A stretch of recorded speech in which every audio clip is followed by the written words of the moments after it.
আসসালামু আলাইকুম রহমতুল্লাহি ওবারাকাতু। আপনাদের সামনে শুদ্ধ একটা হাদিস নিয়ে উপস্থিত হলাম। হাদিসটি বুখারী শরীফের হাদিস। আবু হুরায়রা রাদিয়াল্লাহু আনহু থেকে বর্ণিত।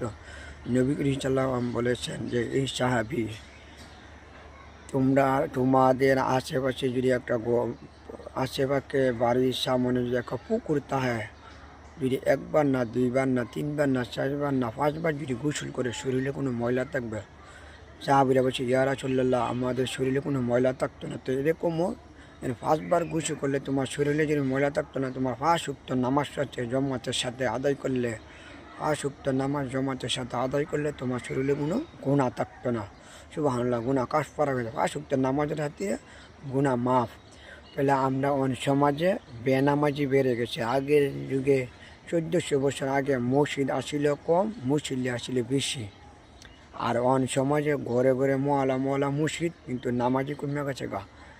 মসজিদ হচ্ছে ঘরে মহলা নামাজি কমে গেছে গা। তাহলে অন সমাজে বেনামাজি বাইরে গেছে গা। তাহলে আমরা কিয়ামতের দিন সর্বপ্রথম আল্লাহ বুখারী শরীফ হাদিস এসেছে যে বেনামাজি সর্বপ্রথম আল্লাহ হিসাব নিবে, নামাজের হিসাব নিবে, চলাৎ। তো নামাজ আমরা দুনিয়াতে শহীদভাবে করতে পারলে জমাতের সাথে প্রতিদিন নিয়ম মতে, তাহলে কিয়ামতের দিন করবে বান্দা দুনিয়াতে যে সেজদা দিচ্ছে আমার দেখাও। তাহলে এই বান্দা দুনিয়াতে সেজদা দিলে পাত করে সেজদা দিলাই পারবো। আর যদি হ্যাঁ দুনিয়াতে সেজদা দিছে না, তে ফিটটা তা লোহার মতো শক্ত বানাই লইব, হাজারবার চেষ্টা করলেও এই সেজদা দিতে পারবো না। তাহলে এই সময় নামাজি আর বেনামাজি বাক হয়ে যাবো গা।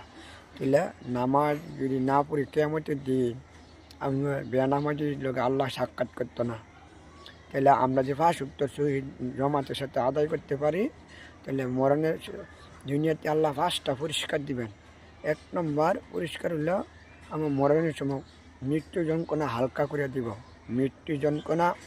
হালকা করে দিব, দুই নম্বর কিয়ামতের দিন আমল আমার ডান হাতে দিব। তিন নম্বর আমরা হিসাব সহজ করে দিব।